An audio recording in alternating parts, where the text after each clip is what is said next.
welcome, and it's that time of the week again. It's the AutoJet Business Show.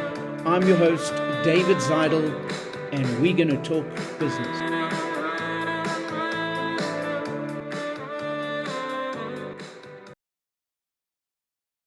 With me this evening is Dean Furman. Hi, Dean.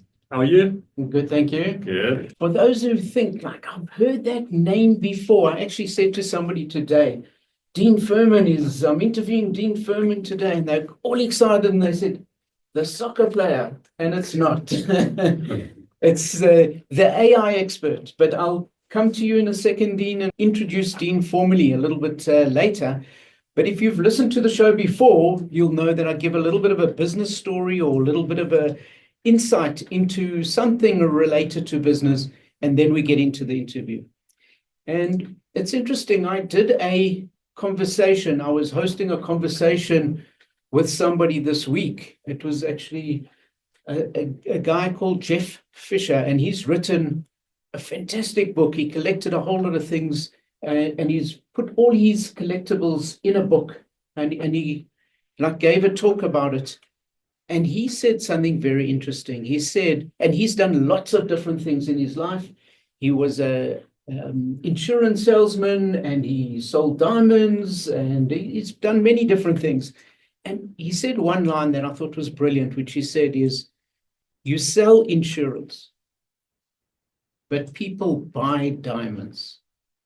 And I thought that is so clever, because if buying insurance is like a grudge purchase, it's not something that you really want. It's something that you know that you will need. So the person has to sell it to you. So that's why you sell insurance. But people who are saving, they're the ones who come to you and say, I want that diamond, or I want anything that's luxury based.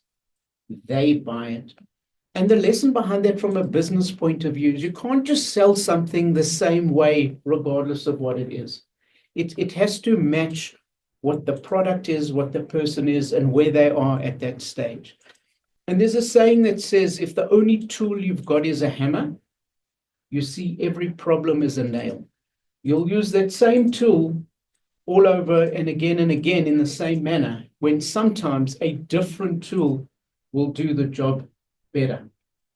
And so hopefully this show is putting different tools in your toolkit, things that you can learn and bring it out. And one of those massive tools that is happening now is AI.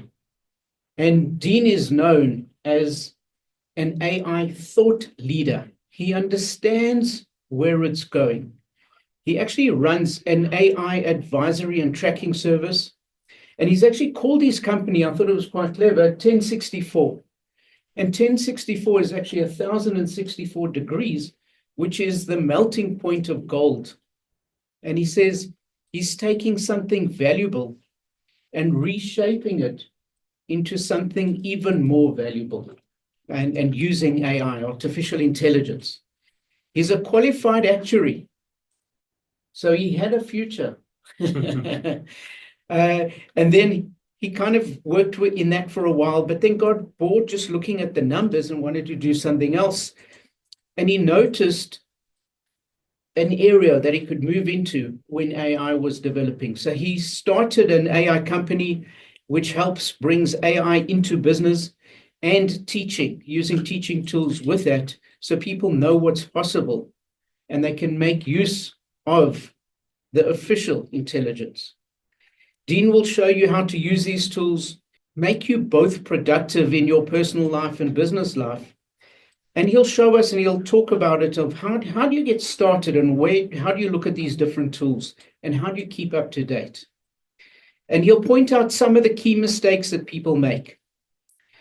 And he'll maybe go into, if we've got time, talking about how he sees AI changing the world. And he'll give us some pointers on how we can future-equip ourselves. He's also written a book called Exponential Potential. And I think that's where we're going tonight. So Dean, really welcome. And I'm personally looking forward to this discussion. Just tell us a little bit around, when people talk about AI, artificial intelligence, what is it? And why is it called artificial? Isn't this real intelligence? Yes, so the whole thing with artificial intelligence is I think it's very important for everyone listening is to even get past the name.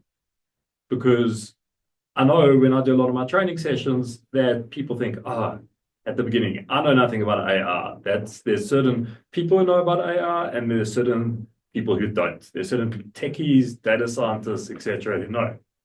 And then I say to them, no, you can just define AI really as any tools that are now doing things typically done by humans. Whenever you have a technology that displays intelligence, like what a human would be able to do, and act in a way that a human would be able to act, that's the realm of artificial intelligence. So it's artificial only because it mimics human behavior. So it's actually a bad name for it. It's like, it really is intelligence, but It's a better name might be non-human intelligence. exactly non-human intelligence. And now, if you think about it, when do you use it? When can I use AI? It's not when you know so much about AI. It's that there's certain times that humans are able to do things, and there's certain times technologies can do it way better than humans. So you need to find those situations where what you do in work, what you do in your life, which of those situations can technology now do those things a lot better?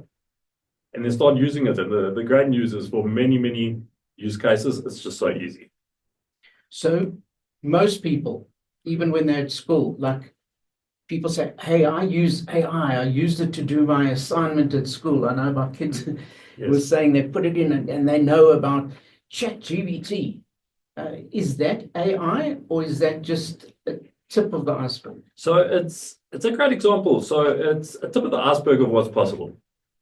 But think of ChatGPT, going back to our definition, it does so much of it. Human's ability to speak, it can speak like a human. Ability to see, if you put an image in ChatGPT and ask, what's in the image, or to do an exercise of the image, it can see like a human. It can understand like a human because if you put data in it, it can see patterns in the data and give you predictions for the future. It's got a bit of understanding. The only thing that ChatGPT can't do really is the robotic side of AI, like move like a human. It's not yet. Some people have put ChatGPT into sort of robots and see how that works. But like really a lot of the things humans do, ChatGPT can do. But it really is the tip of the iceberg. It is, I'll say, the place to start, but it really is the tip of the iceberg of what's possible. And actually going back to what I was saying now, if you go beyond all the jargon, because let's be honest, all the jargon was created by really, really nerdy humans. No offense to anyone. But like, for example, like the term that will be used for computers being able to understand language is natural language processing. Natural language processing. But no one talks like that. It's like, you can understand speech. Like you can process, understand, like natural, like human language, or to actually speak as natural language generation. I'm never going to say to you, hey, David, let's go generate some natural language together lately. It's just, it's like ridiculous. It's really, if you go into those buckets, it can understand certain things like humans can understand. It can speak, it can see, and then it can move. You're already a long way there. Fantastic. You say this is just the tip of the iceberg. I want to melt that iceberg away a bit so that we can go in and unpack some of those different elements. Perfect. But in the radio station world, we've also got our elements, and one of those key elements are adverts. So we'll unpack that after the break. Welcome back. You're listening to the Orchard Business Show. I'm David Zidel, and I'm speaking to Dean Furman. He's the AI thought leader. And we mentioned just before the break that when we talk about AI or ChatGPT, that's just the tip of the iceberg, and we want to melt that away. So, Dean, maybe if I can ask you this, if I'm just starting out, I haven't got much of a clue with AI, just unpack it for me and how should somebody start? Okay, so the first thing for people that aren't really in this space and you haven't really embraced AI is start with ChatGPT. Start with ChatGPT. It's an incredible tool. the amount of work you could do before you've run out of use cases for ChatGPT is absolutely incredible. And then I'll talk to you a bit about ChatGPT, and then we'll build around it a little bit, because there are technologies that can do things that ChatGPT just can't. Correct. But now, what would I use ChatGPT for? When you say use it, what should I use it for? Okay, so let's just make sure that all your users understand what it is. So most people now would have gone onto ChatGPT for something. The problem is that I've found that most people using ChatGPT are just scraping the surface. They're writing better sounding emails with it, or using it to check their grammar, or maybe writing a blog. But there's so much more that you can do with it. And it all depends on your role. But I can give you some examples just to trigger the thought processes of your users. Now, first thing, before we even talk about how to use ChatGPT, you've got to make sure you're on the right ChatGPT. And there is only one ChatGPT. But what I mean by that is that I would say from the training sessions we run, there isn't a single, when I usually have about 20, 30 people in a room, there's always between, say, 3 and 5 people in every session who think they're on the right ChatGPT, but aren't. You could say, oh, well, how does this happen? Is there like a fake ChatGPT? Yeah, sort of. So if you go into the App Store, as an example, and you type in ChatGPT, especially if you're on Android, the first things that come up are sponsored ads. So there'll be companies that have made their logo look very, very similar to ChatGPT. And their names, they don't call it ChatGPT. They call it Chat On or Chat With or Chat This. And then people, because they've searched that and they don't really think, they just click the top one, and it can mimic what ChatGPT does, because anyone can go, if they know what they're doing, take the back end. It's called an API in technology. It's a thing that allows you to use the capabilities of a software. The company created ChatGPT allows you to do that. So you could build your own version of ChatGPT. So they built their own versions of ChatGPT, and all these people unknowingly aren't using the right one. Now, the problem is that, one, some of them aren't great. Some of them, you don't know what the security policy and everything around with the information you put in. Some are scams. Actually, one was, but they shut it down quite quickly, but one was a very clever scam. It would talk back and forth with you for a long time until eventually it would say, oh, you know what, we've learned about your behavior, and now we can see this investment's perfect for you, and click here and put in your money, and to do that, and then they stole people's money. Wow. So I'm new, I'm going Yes. in. How do I know I'm on the right ChatGPT? So let's start. So if it's on the app, it will say ChatGPT is his name, and it will say official app by OpenAI in the description. And currently the logo is black and white. There's a lot of the fake ones are like greenish, and a lot of them is confusing, because just look for the one that's called ChatGPT with the black and white logo, because a lot of them will say built on OpenAI, who's the company behind ChatGPT. It's built by official app built by ChatGPT. So most people will be on the right one, but I would say about 20% of people that I've seen. I think I better go home and check out that I'm on the right one. And I always discover it, because when people start telling me that it's rubbish, or other programs are better, and I'm not impressed, then you think, no, you've got to be impressed by it. And then you discover, and there's only one other thing which I only learned yesterday. I was running a training session yesterday, and someone said that. He says, DeepSeek is so much better than ChatGPT. You can't even compare, and kept going on and on and on about it. But then what happened is I went to go look at what they were doing, and I noticed, no, it doesn't look like ChatGPT. If you go to chatgpt.org, it's a fake one. So it has to be chatgpt.com is the one. So even if you go to chatgpt.org, there's a fake one. So there's this whole ecosystem around it. I'm probably making a bigger deal of it than it is, but I guess it is the first step. Just make sure you're actually using the right app. Great. So now we got that. So now what should I do? How can I help? How can that, if I'm on the official one, the right one, how does that help me change the world? Because I've used ChatGPT to make birthday cakes, fake birthday cakes, but I haven't progressed beyond that. So what should I be doing? Okay, so let's go walk through the functionality. So one thing is that you go to ChatGPT, and if you got the free one, there's free and paid. We can talk about it if we get to that with the time. You will see that there's a few other buttons now. There's reason, there's a black button with a squiggle at the end. and also another one for creating images. Okay, so let's start at the beginning. There's two ways to speak to ChatGPT. You could either type or you could use your voice and get it to speak back with you. As voice is absolutely incredible. You can have a conversation like you're talking to a normal person, and it will talk with you, engage. You can tell it, put on this accent and pretend to be this person or whatever you do. One thing that I know I do in my training, when I train people, is that say, what scenarios are you? Are you a salesperson? Are you employ people? That how can you practice those scenarios? Go through those scenarios where you tell ChatGPT, pretend to be this person, and you can actually practice having that interaction with it. And then afterwards, when you're done, you actually say, okay, ChatGPT, now we've had the interaction, stop. I want you to train me. What did I do right? What did I do wrong? How did I do better? So that's the thing. So the voice interaction is cool. So it's like a coaching thing. So if I'm going to be doing sales and people are going to object to what I'm saying, you can role play that out and then ask ChatGPT to ask you how you did. Yes, exactly. Wow. Okay. Next thing is that one of the buttons there says search. So one thing to know about ChatGPT is that, and I don't want to get into too long, it will be a whole conversation, but the thing is that pretty much 99 out of 100 times it'll tell you the right answer, but it's not built really to tell you it doesn't know something when it doesn't know. It will just make up something. If it doesn't know the answer, it will make something up. So that's one of the risks. That's one of the risks you've got to know. They've got a search. There's a search button at the bottom of ChatGPT.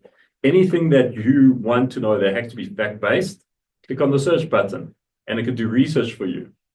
And at least you know it will reference every single thing that it said to you and tell you what the source for it is. But if you're someone that researches, it's super important for your organization. The best $20 a month you'll spend is to upgrade to the pro version.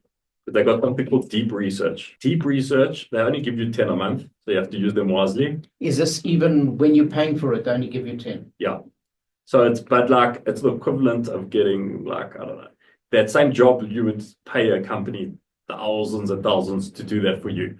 It will take 5-10 minutes to do the research for you. It might look at 200 sources online.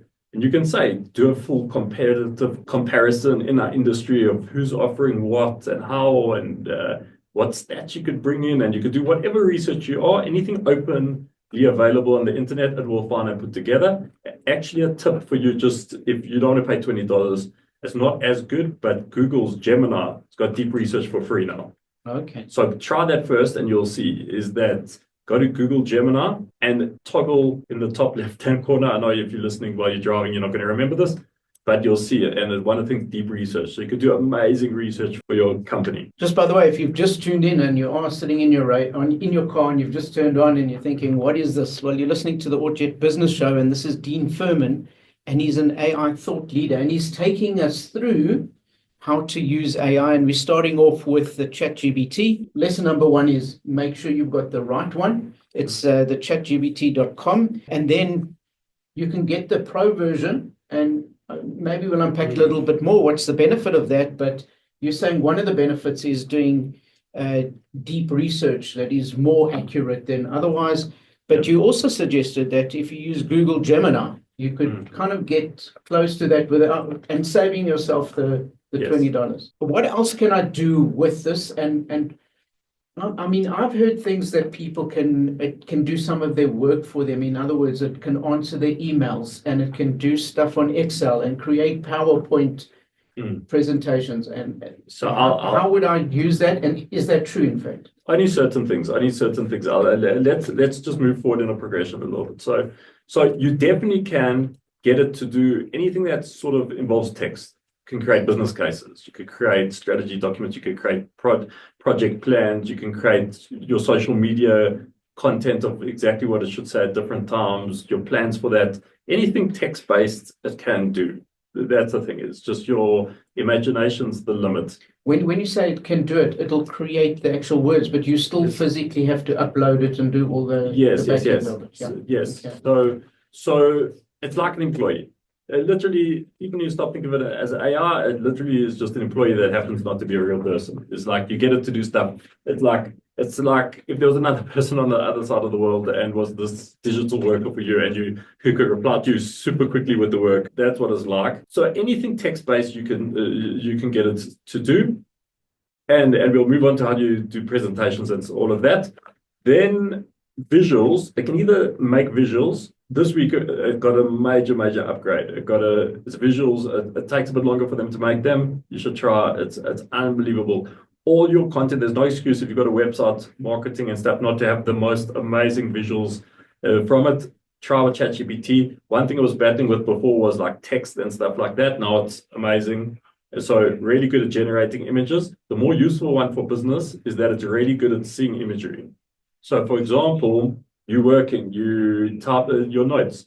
I see you writing your notes now. You can, if you want to take a picture of it after this, put it into ChatGPT and say, okay, with my notes, write a overall summary of everything that we discussed during the session. And would it be able to decipher my terrible handwriting? 100%. So it's better than, it's not perfect, but it's better than people. Because I know, because I've tested with so many groups and I do a challenge like human against the AI stuff, and it's better than humans. So it can decipher better than if another person had to just put that together. So I write some notes down as you're talking, and then I would normally take this and then type it up myself. No, you don't need to. I can just take it. You're saying I can take a picture of what I've written, upload it, and it'll scan through it and either type it for me or I decipher what I've written and then give me a summary, etc. Yeah. So I'll give you a great example. I was at an insurance company the other day, and we created this whole 12-week program to train their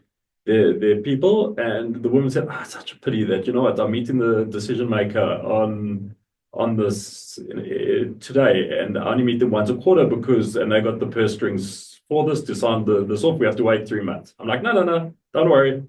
You're meeting in an hour. So because we had all our rough notes was on the whiteboard, took one picture, asked ChatGPT, turned it into a proposal. I said, give me 5 minutes. I looked through it, adjusted a few things based that didn't align with what I would have put in. Poof, here's the proposal, got the job from that meeting. I would have had to wait 3 months. By the time they could have forgot that they even met me, or you know how things go. So I was able to do that in seconds. It saved me hours of having to work, but you could do something in real time. So that it's what you can even do if you want to. You got your own website, or you put in things for social media or anything visual that you got in your company. Take a photo of it, put it into ChatGPT, say, critique this. Tell me what I've done wrong, what should I have done better, how can I do it? And even now with the new great image model, you can even say, give me a mock-up of what you think this should look like to be better, and it will give you a picture of that. Wow. If let's say I've got a website, it's in WordPress, I don't know what to do, how to upload, how to work with WordPress. Can I ask ChatGPT to do it for me? Not so much do it for you. So there's something called agents that's only become really big and hyped the last few months. This is now AI that not only would tell you what to do, it can actually go and do it. So there's so many platforms now rising. Some are better than others, and it is actually such a crowded space to see who will rise to the top. So there are some that even like I did a demo in some of the training sessions, how I'll tell it to go into a website it's never seen ever before, and go to do something, and it will just go and it will use computer vision. It will see for itself, and then it has to figure out for itself, okay, how do I actually navigate this website? And it will actually learn for itself and actually do the type of work for you. So there are platforms like that are getting advanced. But I think let's just go. There's certain basics that people want to do. So the WordPress one, could write all the code for it if you wanted to, and it can actually say to you, go click this button, but you have to go and put that code in, and it will tell you exactly what you need to do, but you have to go do it. So you could use it almost as an instructor. Yes. Again, an instructor, an employee, but not a real person. Yes. So there is a $200 a month ChatGPT account, and only in that one they got something called Operator, where it can actually do things for you, and that will filter down to the other versions once they get it right. It's not perfect. So what else, as a new user, should I know about, or should I try out, or should I use? What other tools? Yeah, so either continuing with ChatGPT or anything else. I've heard things like a Copilot. Yeah. So the problem with ChatGPT is that depends on the companies. A lot of companies don't like ChatGPT because your information you put in there is not 100% safe in terms of, although the risk is so tiny, but the thing is, one, it's against the POPI Act, the protection of private of all, Microsoft Copilot. Problem with Microsoft Copilot, well, there's pros and cons. The pro is that you can connect it with all your ecosystem in Microsoft, and a lot of companies acting on Microsoft. So all your documents that are safely housed in Microsoft are there. And it's a nice way to use it, and it's very similar to ChatGPT. The problem is that it's worse. Just is quite a lot worse now than ChatGPT. It's like the equivalent of maybe where ChatGPT was maybe a year ago. So the whole thing is that you got the option. I always say it's like ChatGPT's slower brother. It's built with the exact same technology because Microsoft are a big shareholder of OpenAI, but it's not the same. But then you go beyond that. So that's the safe option. Companies can always connect with me if they want to. It's a long conversation that don't want to get into a whole security conversation. But there are other platforms that can do many things for you. One of my favorites is something called Gamma.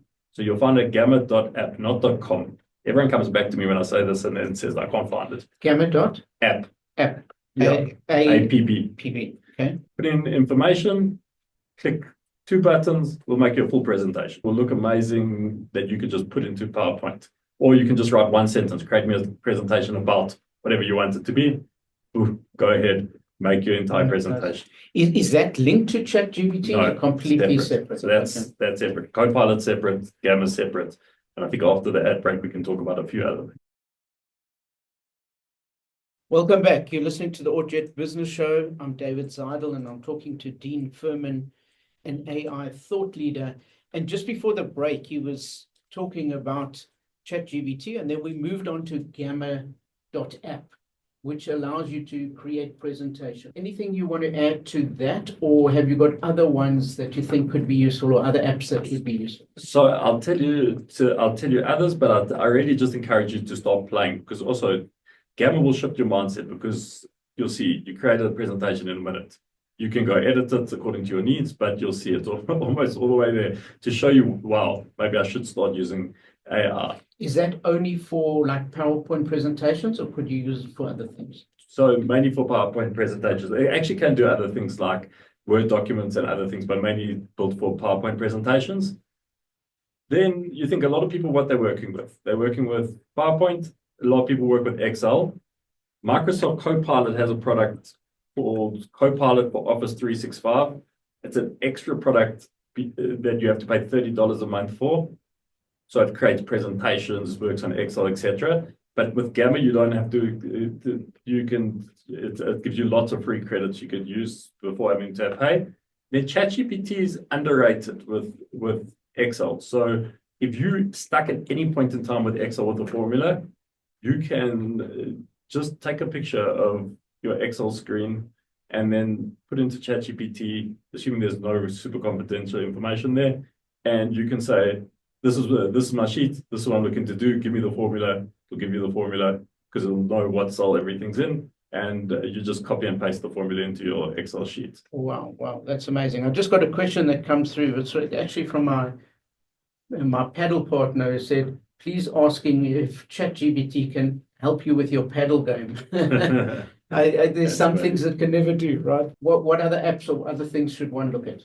Funny enough, when you say I can't help you with your paddle game, one thing that the paid version of ChatGPT, the voice mode, has, you can actually switch on your camera with it. So it can actually see what's happening. So if someone actually takes a video of someone playing paddle and says, okay, watch this person play paddle, and actually tell me, is there anything you think they should do differently? It would actually, I haven't tried it on that, but it would do well. I actually had it on when it came out, just to show as a demo. I had the phone watching a soccer game, and I said, okay, give the commentary to it. And it actually responded who the players were in a Liverpool game, and it actually gave the commentary to, it could actually commentate the game. You are kidding. And that's ChatGPT. ChatGPT, but that's only on the paid version. Right. I still think for most people, it's the best $20 a month you would spend. If you don't have the $20 a month, then maybe not. But if you can, it's worth using it, because it just gives you a lot more usage of that. But then it depends on your role. Everything else depends on your role. Like I use a lot of something called Synthesia. What that can do is it's not free, but it's cheap. And you can create avatars that look just like humans. So either for marketing or training, you just type in whatever it wants to say, pick an accent, pick a voice, pick a background, and these things make amazing videos for you in no time that look and sound just like real humans. So is this different? I know that if you're on, I think a Zoom call, you can actually just choose an avatar and it moves when you move. Is this more enhanced than that? Yeah, because those look more like cartoons. Yeah. So this one looks like real people. And also even on that, it's on the much more, but that's the more expensive one. Like I've even cloned myself that like I just have to type in and it will have me basically. There, it's my clone, that's clone, my voice clone, what I look like, and it would speak just like I would speak. Well, and if I took an image of a stuffed toy, could I upload that and get it as if the toy's talking? There's another platform called Runway that can do that. Runway. Yeah. There's a thing called, and another one called, actually, that's even better than that, called Hedra. Hedra spelt? Hedra. Okay, just they come up with these weird names or acronyms. So it's like you try to name a business these days and try to find a name that doesn't exist anymore. It's impossible. Some of these other extra and nice things that one could use or for fun or for work or just to make your life easier. One of the tools that I'm using a lot now is, but maybe it's because I do a lot of presentations, etc. There's something called Napkin, like what you sneeze into, I guess. Napkin. And what you could do is it understands speech very well. So you just highlight any paragraph you want, put text in, highlight any paragraph you want, and it'll give you amazing visuals. Not like pictures like ChatGPT does, but like visuals, like diagrams showing the information that you've got. Or say if you've got a history, if you've got a history of High FM that goes, when it was founded and everything, if you did that, it will automatically understand, oh, this is a timeline. So you just click one button, automatically will put everything with the timeline going that. There's a different type of visual. It will put it into what it needs to and stuff that looks way better than you would be able to create on PowerPoint. So we've gone through, obviously we started with the ChatGPT and then we've gone through the Gamma.app. We've looked at Synthesia, Runway, Hedra, and Napkin. Yes. And it is role specific, depends what you do more of. But like, even think of this radio station. Is that you can go to Suno, SUNO. You must actually do it on the station one day. Actually, 702 actually phoned me one day and they said to me, can you make us an AI song for the radio? And then we interview about it. And I did on Suno, they played it on. No one would know the difference. You can create a song that sounds like a professional artist, that it sounds like you could say, create for me a country song singing about how the Jews are getting ready for Pesach. And it will sing you that perfectly. It sounds like a professional band if you wanted to. Or if you look at just in your environment, there would be something called Notebook LM from Google. You can put any content you want in there, click one button, we'll create a podcast of two people speaking to each other. Notebook LM. LM. What does that do? So it does a lot of other things, but I'll start with is that you could put content in, PDFs, websites, whatever you might want to do, and click one button and it will create a podcast of two people, which is really AI voices, sounds like proper realistic, of two people speaking to each other, doing a whole podcast on whatever subject you've given them the information on. So this leads me to the next point of some people are saying, but all jobs are going to be extinct. Now, you even saying a radio interview like this could be extinct because why would they need to bring you into studio? Why would they need me to host it? Let's just take something and create, it's a fake, but a real conversation. So looking forward, are jobs at risk? Some people are going to the extreme of saying the whole of humanity is going to end. Well, where are you on the scale of those things? The problem is that people don't get the true information, because even like for me, I do lots of keynotes. Companies tell me, no, just don't mention anything about potential job losses from the stuff or anything, because if I was them, I'd also do that because they don't want to make anyone nervous. You're there to inspire or motivate or whatever, or educate people, and then they don't want people to go out scared. And then that's what happens. You hear people saying this will create more opportunities than ever before. Nah, the definition of AI is now that robots can do things humans can do. There's no way that robots doing things that humans can do is going to lead to more things for humans to do, to get paid for.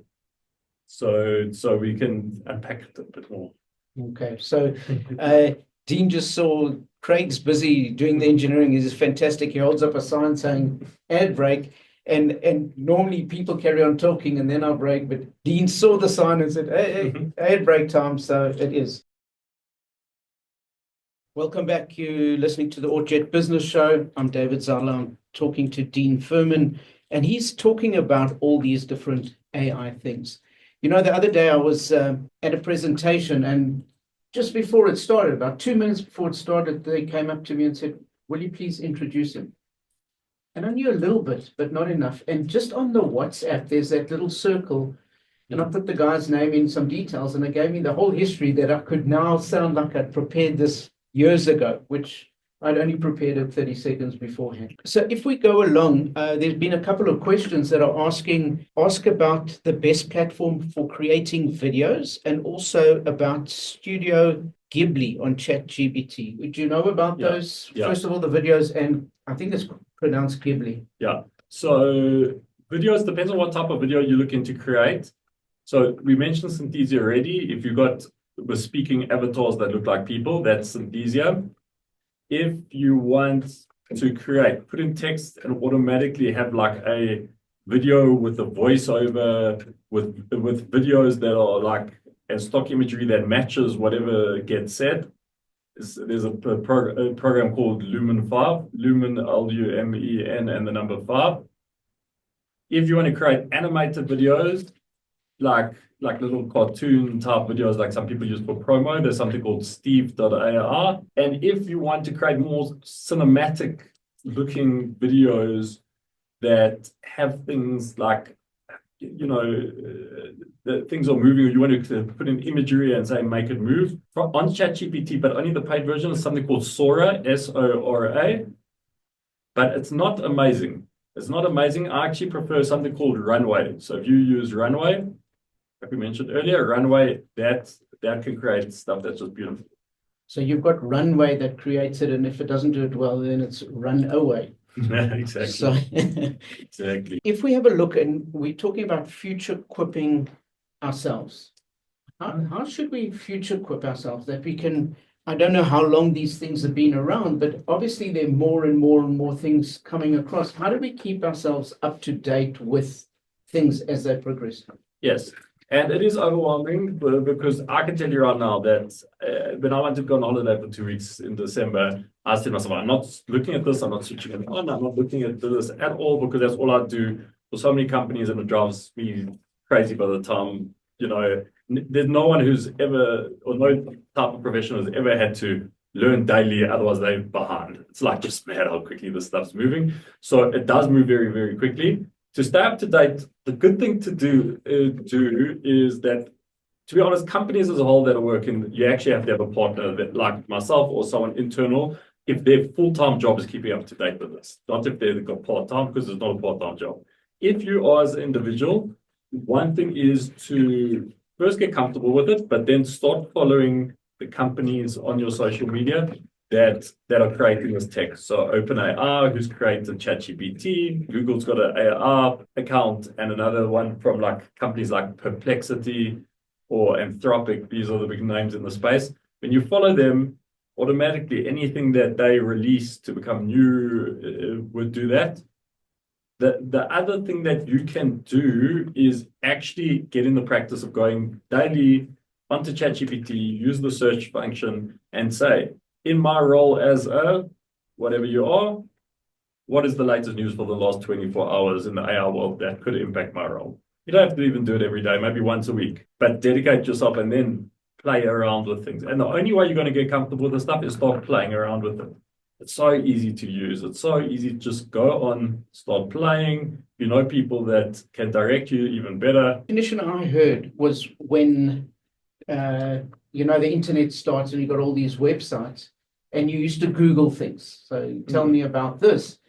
The analogy that was made that it would tell you where the library was, where ChatGPT, and I want to know if you agree with this, when you go into it, it not only is telling you where the library is, but it's telling you related stuff from inside the book. Is that, would you agree with that? Exactly. The one's going to a librarian, the one's going to someone who's read every single book in the library. Wow. So it's that powerful. It's super powerful. I can't underestimate it, and it must make people scared. One thing you just have to know is that you don't have a choice. It's the same as okay, you can choose to walk to work, but the person who drives is just going to get there so much quicker. You just can't. It's like going to work. What's the whole thing? Arriving at a gunfight with a knife or whatever. But without AI, you're just not going to win with this, no matter what profession you're in. And we're going to all have to realize that we're all going to be disrupted a lot. We're going to, in terms of what we will need to do to add value to that people are willing to pay for, is going to shift the whole time. So unfortunately, we're all going to have to keep learning and adapting and doing that. So there'll be some huge winners in the space, but if someone's just going to say, listen, I'm not changing, I'm too old, I'm not willing, or whatever, I think you will be disrupted. So Dean, you've taken us through a whole lot of different things. If you've missed any of this, you can go back to the podcast and have a look at it, or you can just type in ChatGPT and say, what did Dean say? And you might get it. But I think the great analogy, and I'm going to end off with that, is the difference between using AI and not is, as you've said, the difference between walking somewhere and going by car. I'm David Zidel. This has been Dean Furman, and this has been the Orchard Business Show.